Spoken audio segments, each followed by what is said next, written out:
What writing technique has the power to engage your reader so much that they actually forget that they're reading? Well, today we're going to be talking about that technique, how to learn it, how to practice it, and how to teach it. We've got a bit to get through, so let's get straight into it. Let's learn, share, and teach.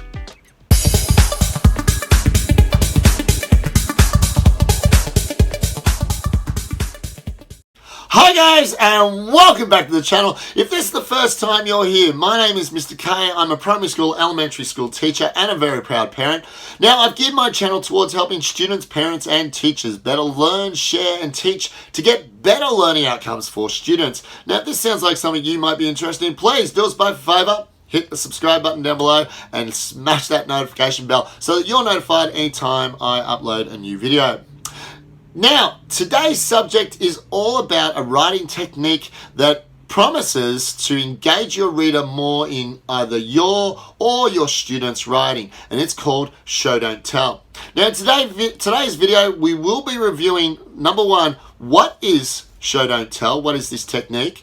Number two, we'll be looking at some examples of how to do it. We'll also be looking at 5 different ways that you can do this. We'll also be looking at different activities you can use to practice doing show, don't tell. And finally, we'll be talking about when it's appropriate to use show as a verse to tell and when it's appropriate to use tell a verse to show. Excellent. Let's get into it.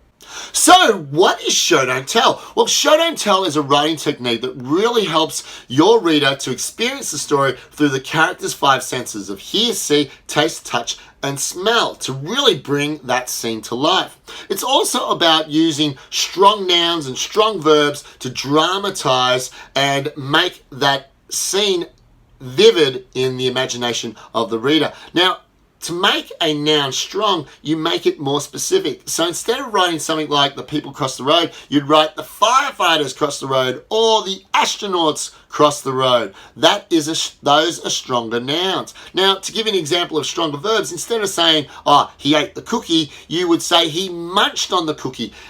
The word that you're using is more specific and it gives a better idea of exactly the way something's being done. Excellent. The next thing you need to do when you're doing show don't tell, of course, is to give contextual clues and allow the reader to experience the story through those contextual clues. So, for example, instead of saying just plain out, straight up, he was sad, you could say something like, tears were rolling down his cheeks and his mouth was turned down at the corners. Okay, there's an example of providing contextual clues instead of saying things clearly like he was sad. Also, what you want to do is help your reader to forget their reading. Now, this is a big goal of every fictional writer, and you want to try and achieve just that.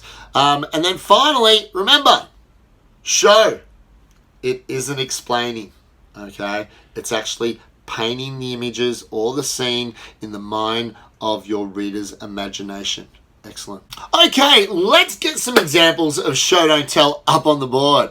So our first tell we've got here, she was sad, pretty boring, pretty straight up, really doesn't help the reader to actually imagine the scene in their mind. But let's get a show up here and see how we can improve it with the show. With her head hung low, her tears hit the concrete. No, this can't be. So you can really see here that we've used a lot more imagery. We've used, a little bit more of the 5 senses. We've used sight, okay, touch as well, cold concrete. So it brings the scene a lot more to life for the reader. Let's get another example up on the board here. Okay, he was angry, pretty straight up, pretty boring, doesn't really help the reader to imagine the scene or dramatize the scene at all for the reader. Let's get a show up here. He lowered his eyebrows to frame a squinting glare. Teeth gritted and skin turning red, he slammed the table with his fist. How dare you! Now that was a lot more interesting than he was angry.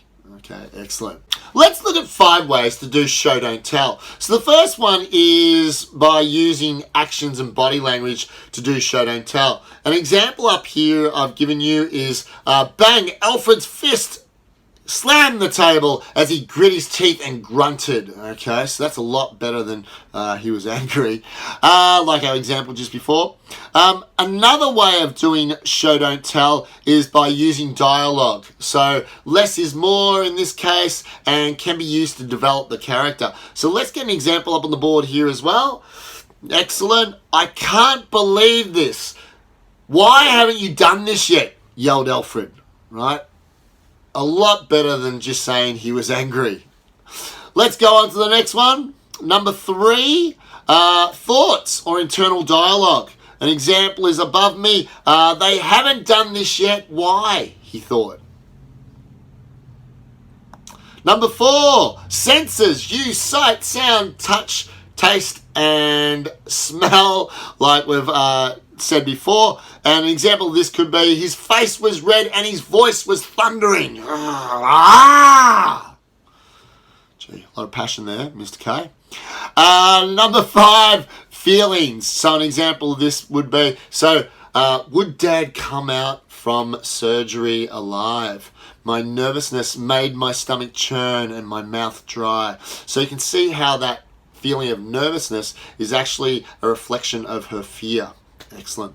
Okay, so how could you practice one of these 5 techniques? Well, here are some ideas.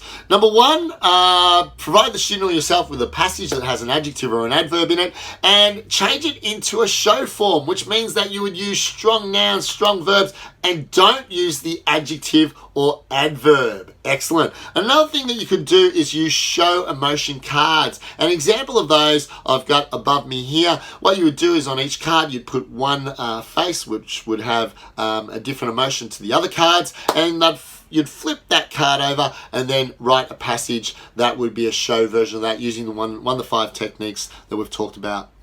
Another thing you could do is show, don't tell comics. You could use the visual cue of a scene out of a comic to write a show passage. Then you could also do show, don't tell memory, where on one card you would write an adjective and on the other card you'd write the show version of that original card. And what has to happen is that you put them down face down with many other adjectives and show versions of those on different cards, and then each student would turn over 2, and if they identify the match between the 2 of them about being the same adjective, then they can keep those cards, and the winner is the person with the most cards at the very end. Then you could also do something like show, don't tell, tic-tac-toe. Now in this case you have a show, don't tell, tic-tac-toe board which has an adjective in each box, and then for a student to put their nought or their cross in the relevant box they want, they would have to write